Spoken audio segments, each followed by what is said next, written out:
isu keselamatan cyber, iaitu Macau Scam.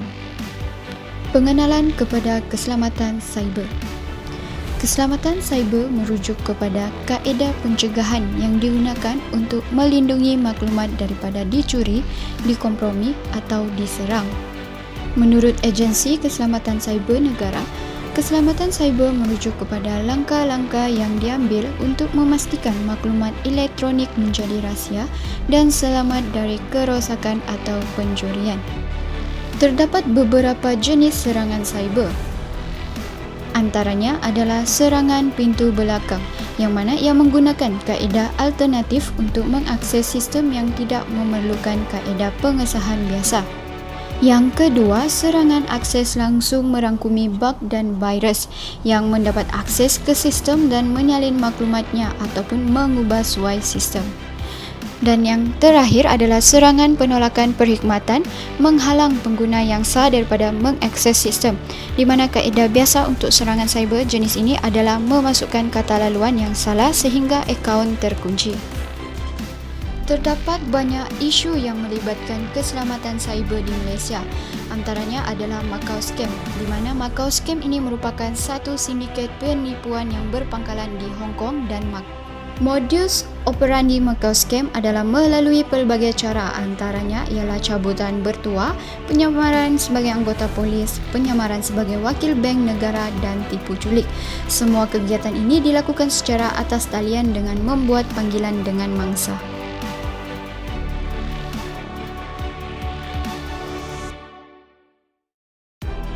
Kesan pertama ancaman keselamatan cyber ialah pendedahan data dan maklumat. Serangan cyber boleh berlaku dalam bentuk penghantaran bom email, spam, gangguan, ancaman penggodam, serangan virus, penafian perkhidmatan dan pencerobohan yang akan mengakibatkan kerugian besar serta menyebabkan kehilangan maklumat sulit syarikat maupun kerajaan. Ia menjadi senjata baharu yang sangat efektif untuk menceroboh mana-mana sistem maklumat atau data sulit kerajaan, negara, jabatan atau syarikat. Selain murah, cepat dan mudah digunakan, serangan cyber boleh dilakukan dengan hanya menggunakan telefon pintar atau komputer untuk menyerang satu atau lebih banyak sasaran dengan menekan satu butang sahaja. Serangan cyber adalah satu isu keselamatan yang bukan sahaja dihadapi pengguna komputer, bahkan menjadi mimpi ngeri sesebuah kerajaan memandangkan hampir semua komputer yang ada pada hari ini mempunyai sambungan pada rangkaian internet. Internet ibarat lebuh raya yang dapat menghubungkan berjuta-juta komputer di seluruh dunia, dan ia juga bersifat terbuka sekaligus menimbulkan isu keselamatan kepada pengguna dan mana-mana negara pada hari ini. Kesan ancaman keselamatan cyber yang kedua adalah penyebaran propaganda dan berita palsu. Pelbagai maklumat tidak kira sama ada benar atau salah, idea, ideologi, propaganda dan tidak kurang juga pornografi disebarkan melalui internet. Hanya satu klik sahaja, pengguna bebas dalam menyampaikan dan menerima maklumat tanpa ditapis kebenarannya, dan hal ini akan memberi kemudahan kepada jenayah cyber. Contohnya, dalam kes penyebaran maklumat palsu mengenai kematian Ketua Polis Diraja Malaysia yang dahulu, iaitu Tan Sri Ismail Omar. Kesan yang ketiga adalah mencemarkan reputasi, di mana nama baik syarikat atau organisasi boleh mendapat kesan yang teruk. Ini kerana pelanggan akan mulai hilang keyakinan terhadap kemampuan syarikat untuk menjaga keselamatannya. Seterusnya, menyebabkan kerugian kepada mangsa yang mengalaminya. Mangsa yang ditipu atas talian akan mengalami kerugian sehingga puluhan ribu. Kesan yang kelima, mengalami tekanan perasaan. Ini lebih kepada mangsa, di mana mereka akan mengalami tekanan perasaan seperti marah, malu dan trauma. Mangsa juga mungkin mengambil jalan singkat dengan membunuh diri. Dan kesan yang terakhir yang boleh didapati adalah kerugian dari segi harta intelek, di mana pencipta hak yang mengalami kerugian akan berasa rugi dan mungkin tercabar untuk melaksanakan inovasi pada masa hadapan. Dan perbankan atas talian laman web juga ditiru oleh sindiket Peranan Malaysia mengatasi isu keselamatan cyber iaitu melalui Akta 613 dan Seksyen 420 Kanun Keseksaan. Kesalahan tersebut boleh dikenakan hukuman penjara, hukuman sebat dan denda wang ringgit.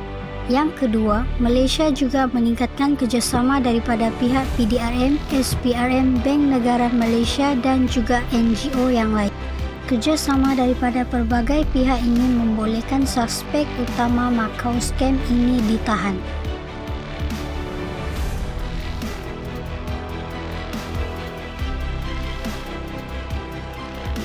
Mahkamah Seksyen Ipoh pada Rabu membenarkan 11 suspek dipercayai ahli sindiket Macau Scam direman selama 21 hari bagi siasatan mengikut Akta Pencegahan Jenayah Poka 1959.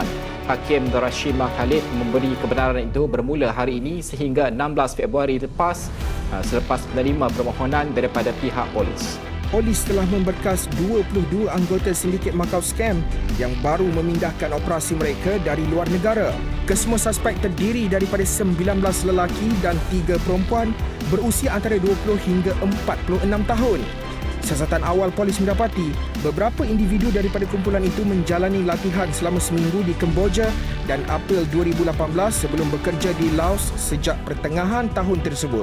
Bagaimanapun kumpulan itu pulang ke Malaysia pada Mei 2020 ekoran Perintah Kawalan Pergerakan PKP dan mula beroperasi di sebuah rumah transit di Mengelembu Ipoh pada September tahun lalu sebelum berpindah ke Taipei.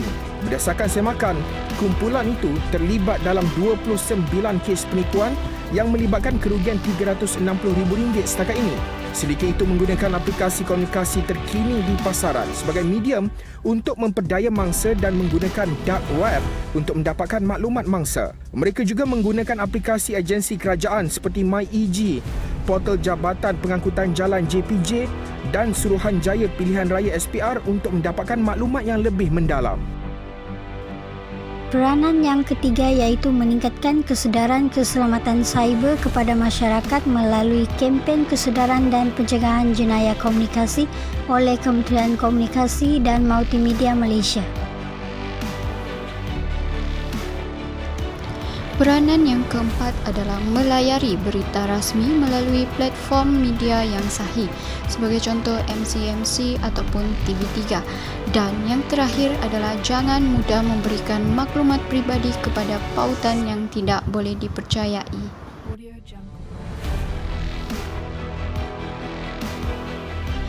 Kesimpulannya, Macau Scam sememangnya banyak memberi kesan kepada semua pihak, terutamanya kepada mangsa itu sendiri. Malah, ia juga boleh menggugat keselamatan negara.